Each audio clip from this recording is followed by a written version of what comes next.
Keangkuhan berbuah petaka.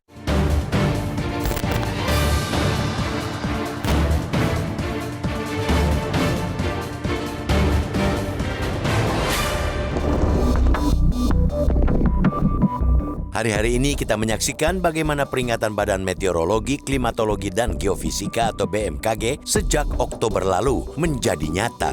Saat itu, BMKG meminta kewaspadaan akan terjadinya La Nina lemah atau weak La Nina di penghujung tahun hingga April 2025. Meski menyandang kata lemah, efeknya tidak main-main.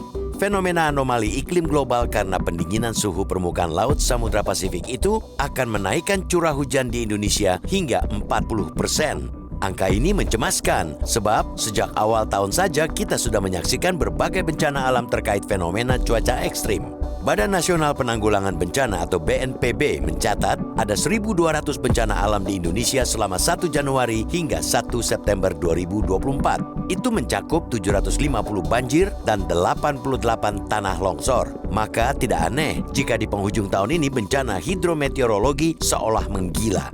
Namun, bukan hanya bertambah dalam jumlah, skala daerah kejadian juga membesar. Lihat saja banjir bandang yang terjadi di Sukabumi, Jawa Barat pekan lalu. Banjir tersebut terjadi di 33 titik dan sejauh ini dilaporkan 8 orang meninggal. Sementara itu, bulan lalu di Sumatera Barat, banjir bandang menerpa 5 nagari di Sinjungjung. Akibatnya ribuan rumah terendam dan 1 orang tewas. Dengan deraan La Nina yang masih akan panjang itu, maka kesiapsiagaan bencana menjadi hal mutlak. Ini tentu saja tidak bisa berharap pada kesadaran warga, tapi sangat bergantung pada kerja pemerintah baik pusat maupun daerah. Berikut seluruh lembaga kebencanaan yang terkait. Pemerintah daerah terutama harus bekerja lebih cepat untuk memutakhirkan peta potensi bencana di musim La Nina sekarang. Hal ini sangat penting agar dapat mengerahkan sumber daya mitigasi dan adaptasi. Sebut saja, mulai dari penguatan infrastruktur tanggul sungai dan jalur air lainnya, sosialisasi jalur rawan bencana dan jalur alternatif, sampai penyiapan berbagai peralatan evakuasi baik untuk banjir maupun tanah longsor. Di sisi lain, ironisnya, jika berkaca pada tatanan global, bencana di Indonesia bukan aneh. Saat ini, hampir tidak ada satu negara di dunia yang luput dari cuaca ekstrim. Pada Oktober, banjir bandang dahsyat yang terjadi di Valencia, Spanyol, menewaskan 224 orang. Sebelumnya, Republik Ceko, Austria, dan Rumania juga mengalami banjir bandang maut.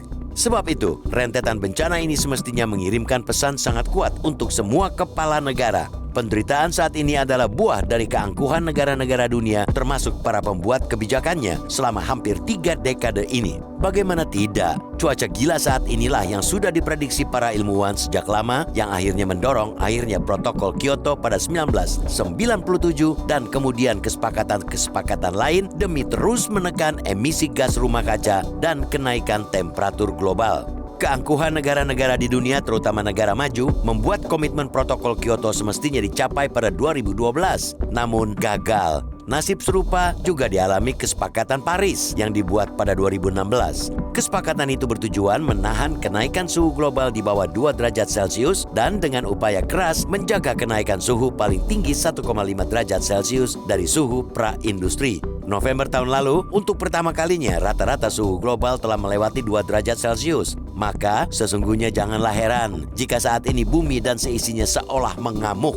Inilah saatnya Indonesia harus semakin keras bersikap di tatanan global. Sebab meski bumi ibarat kapal bersama, derita yang ditanggung tetap tidaklah sama. Negara-negara kepulauan seperti Indonesia adalah negara-negara dengan dampak-dampak terparah dari perubahan iklim. Oleh karena itu, tidak hanya meningkatkan kesiapsiagaan di dalam negeri, pemerintah Indonesia harus semakin mendorong berbagai komitmen penurunan emisi oleh negara-negara di dunia. Segala langkah progresif yang telah dilakukan pemerintah di perundingan-perundingan multilateral semestinya juga dibawa dalam kesepakatan-kesepakatan bilateral. Sudah saatnya semua kerjasama internasional yang dilakukan pemerintah menggunakan kacamata mitigasi dan adaptasi perubahan iklim.